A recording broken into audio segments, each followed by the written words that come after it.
What happened for us to become so culture aware? The word culture has been linked to business since the early 1920s, and it became a word to describe our innate corporate rituals and rites and symbols with. Three things played a major role in making us aware of culture. One, economics. The concept of corporate culture gained traction in the late 1970s after the West experienced a dire recession and countries like Japan was flourishing because views on management and organization was evolving. Publications revealed that the distinctive features of a Japanese company were a shared culture and identification with the firm, in addition to quality, customer orientation, and considerable attention to developmental and preparatory processes. Moreover, a corresponding study done in the USA at the time confirmed the notion that organizational culture was decisive for economic success or failure. Secondly, the evolving role of human resource management. We know that during the 70s, human resource management underwent a major shift, and so did the knowledge that companies had to work differently.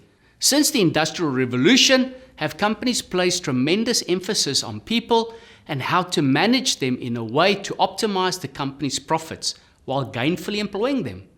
This optimization of company profits led to the desire to measure people, and companies paved the way for a crude form of human resource management called the scientific management of people in the late 1900s. By present-day standards, was it a simple form of measurement, but it had dire consequences for the worker who failed to produce a respectable output. It was also a very subjective form of measurement, as it did not take into account the human aspect of the person producing the basket of goods. The system was biased towards workers who were able to produce the goods at the desired rate.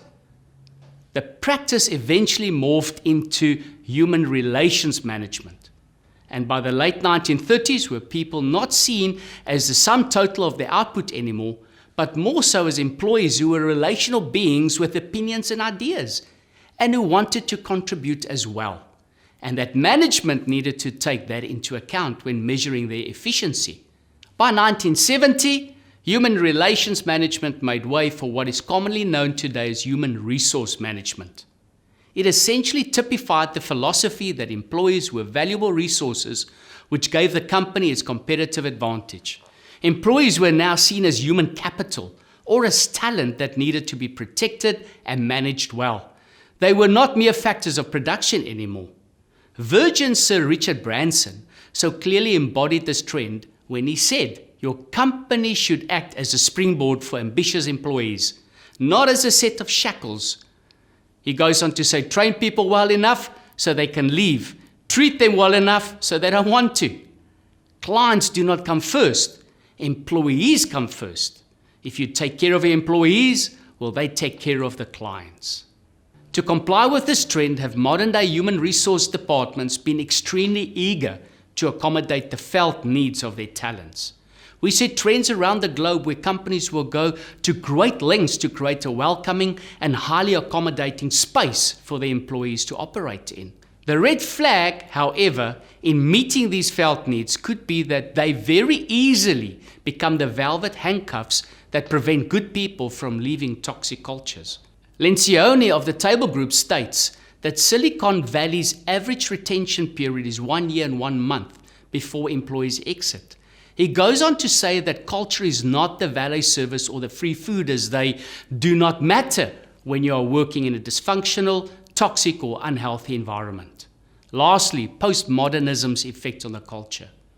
What followed on from managing talent well was the drive to create a work environment that would support talent to grow and foster a healthy work community through which contributions would be made on a larger scale to the company, thereby making the company more competitive.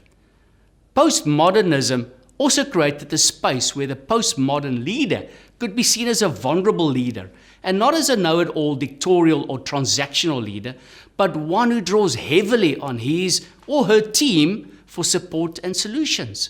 This type of leader is one who's very comfortable with his own weakness, but will not allow dissension amongst the ranks once the weigh-in buying process has been completed. Henry Schein made the observation that teams comprising of postmodern talent will not respond to transactional or coercive leadership, but is rather infused by relational and transformational leadership styles. It became obvious that there was more to the idea of healthy corporate culture than most originally thought, especially when leaders were confronted with challenges such as, how do I create a culture within my organization where all the team members are excited to come to work each day and do the best job they can? How do I attract and retain talent? Where are the next generation leaders in my company? We broadly answered the question, what elements contributed to the modern day culture we are so familiar with? The conclusion being that employees, how they are managed and led, were all profoundly impacted by the organizational culture at play. In our next session, we are going to investigate the impact of a toxic culture on an organization. So please do not forget to join me.